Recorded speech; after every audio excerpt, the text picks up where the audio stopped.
नमस्कार। भक्ति वाहिनी चैनल पर आप सभी का स्वागत है। आज हम त्र्यंबकेश्वर ज्योतिर्लिंग की कहानी सुनेंगे। त्र्यंबकेश्वर ज्योतिर्लिंग महाराष्ट्र के नासिक जिले में स्थित है और यह भगवान शिव के 12 ज्योतिर्लिंगों में से एक है। यह मंदिर गोदावरी नदी के उद्गम स्थल के पास ब्रह्मगिरी पर्वत पर स्थित है। यह ज्योतिर्लिंग के पीछे एक बहुत ही दिलचस्प पौराणिक कथा है। प्राचीन काल में इस क्षेत्र में गौतम ऋषि अपनी पत्नी अहिल्या के साथ रहते थे। उनके आश्रम के पास ही कुछ अन्य ऋषि भी रहते थे जो गौतम ऋषि से ईर्ष्या करते थे। एक बार उन्होंने गौतम ऋषि को नीचा दिखाने की योजना बनाई। उन्होंने अपनी माया से एक गाय को गौतम ऋषि के खेत में भेज दिया और उसे इस तरह से घायल किया कि गौतम ऋषि को उसे बचाने के लिए एक तिनके से छूना पड़ा। तिनके के स्पर्श से वह गाय गिरकर मर गई। अन्य ऋषियों ने तुरंत गौतम ऋषि पर गौ हत्या का आरोप लगाया और उनसे इस पाप का प्रायश्चित्त करने के लिए कहा।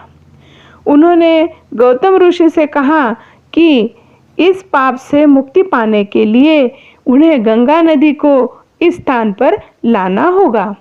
गौतम ऋषि ने अपने पाप का प्रायश्चित्त करने के लिए भगवान शिव की घोर तपस्या की।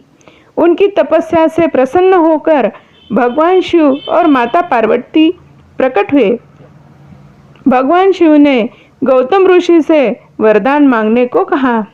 गौतम ऋषि ने उनसे गंगा नदी को उस स्थान पर भेजने का अनुरोध किया।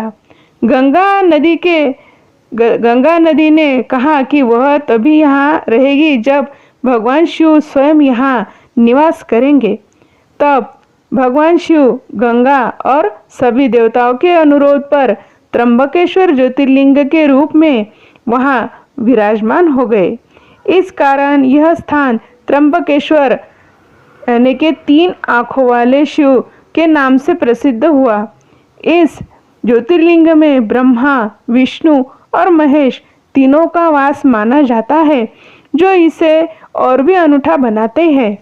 इस मंदिर में एक और विशेष बात यह है कि यह ज्योतिर्लिंग के भीतर 3 छोटे छोटे लिंग हैं, जिन्हें ब्रह्मा, विष्णु और महेश का प्रतीक माना जाता है।